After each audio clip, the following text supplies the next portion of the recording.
Bonjour et bienvenue dans cette nouvelle vidéo dans laquelle nous allons voir comment, à travers un fichier Excel, déplacer des fichiers dans d'autres dossiers. En l'occurrence ici, j'ai quelques fichiers .mp4 que je veux déplacer dans ce dossier qui s'appelle vidéo.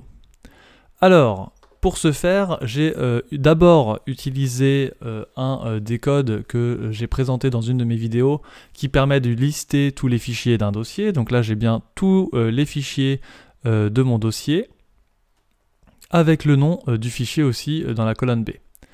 Et ce que j'ai rajouté, c'est quoi? C'est la colonne C qui est donc le dossier de destination. Donc j'ai déjà identifié quelques fichiers ici pour lesquels je veux les transférer dans le dossier de destination qui s'appelle vidéo ici. Donc j'ai déjà renseigné finalement le lien du dossier. Et dans cette colonne D, j'ai tout simplement une formule concaténée qui permet de concaténer le dossier destination qui est en colonne C avec le nom du fichier qui est en colonne B. Donc de créer le chemin entier du fichier avec sa nouvelle destination.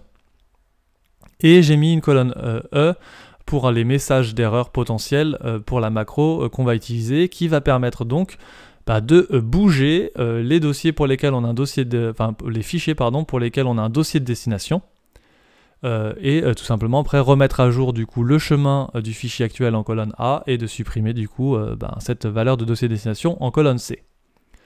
Donc avant de lancer la macro, on va aller voir dans Visual Basic comment la macro a été écrite. Donc ma macro s'appelle déplacer fichier et nous utilisons plusieurs variables. La première qui est donc wslist as worksheet qui nous permet effectivement d'identifier la feuille Excel. L'asrow list qui est tout simplement l'identification de la dernière ligne utilisée de notre liste des fichiers. On a l'ancien chemin comme une chaîne de caractères et le nouveau chemin comme une chaîne de caractères. Donc ça c'est du coup l'équivalent de la colonne A et de la colonne D. On a aussi le nouveau dossier comme une chaîne de caractères, ça c'est la colonne C. Et on a le statut de la chaîne qui est donc en vrai-faux as boolean, puisqu'effectivement on constatera tout simplement que ici, sur cette chaîne, sur ce dossier destination, il y a une chaîne de plusieurs dossiers et sous-dossiers, et il faut bien qu'on vérifie si tous ces dossiers-là existent, et s'ils n'existent pas, de les créer avant de pouvoir déplacer le fichier, bien entendu. On va aussi utiliser la variable FSO comme un objet qui nous permet en fait d'identifier le scripting.filesystemObject pour pouvoir interagir avec les dossiers et les fichiers. Donc c'est d'ailleurs ce qu'on commence à faire. On fait d'abord un set FSO égale createObject et on crée cet objet scripting.filesystemObject qu'on va utiliser juste après. On identifie donc la feuille dont on a besoin et la dernière ligne pour pouvoir lancer notre boucle pour vous du coup passer sur chaque ligne de cette liste. Donc je le rappelle ici, on va faire commencer par la ligne 2 et on va aller vérifier tout de suite s'il y a un dossier de destination. Donc c'est ce qu'on commence à faire, on récupère l'ancien chemin, on récupère le nouveau dossier, on récupère le nouveau chemin, tout ça dans les variables, et on vérifie si le nouveau chemin est différent de vide. Si il est différent de vide, c'est bien qu'on a renseigné un dossier de destination. Et donc on va vouloir d'abord vérifier la chaîne des dossiers et sous-dossiers pour pouvoir créer les dossiers s'ils sont manquants. On utilise du coup une fonction qui s'appelle vérifier créer chaîne dossier avec le paramètre nouveau dossier qu'on a récupéré ici. C'est une fonction que j'ai décrite dans une vidéo précédente, donc n'hésitez pas à vous y référer, mais typiquement ça vérifie du coup tous les dossiers et sous-dossiers, s'ils existent. Tout va bien, s'il n'existe pas, on les crée. Ce statut chaîne va donc avoir la valeur vrai ou faux. Si c'est vrai, c'est donc que tout est correct dans cette chaîne de dossiers, c'est-à-dire que tous les dossiers existent, enfin tous dossiers et sous-dossiers existent. Donc on peut déplacer le fichier, on va utiliser fso.movefile avec les paramètres ancien chemin, virgule, nouveau chemin. Et ça c'est la fonction principale qui nous permet de déplacer le fichier sans aller l'ouvrir, sans aller le sauvegarder d'une autre manière, etc. C'est vraiment juste l'équivalent de déplacer le fichier avec sa souris. Ou même d'ailleurs avec un CTRL X. Voilà. Donc c'est la fonction principale de cette macro.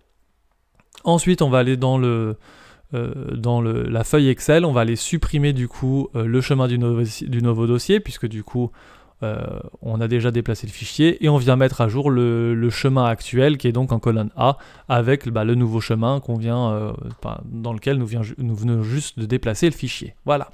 Par contre, si la chaîne n'est pas bonne, c'est-à-dire qu'il y a une erreur sur le dossier et sous-dossier, dans ce cas-là, on va mettre en colonne E un problème que le fichier n'est pas déplacé et qu'il y a un problème avec le fichier destination. Voilà, tout simplement.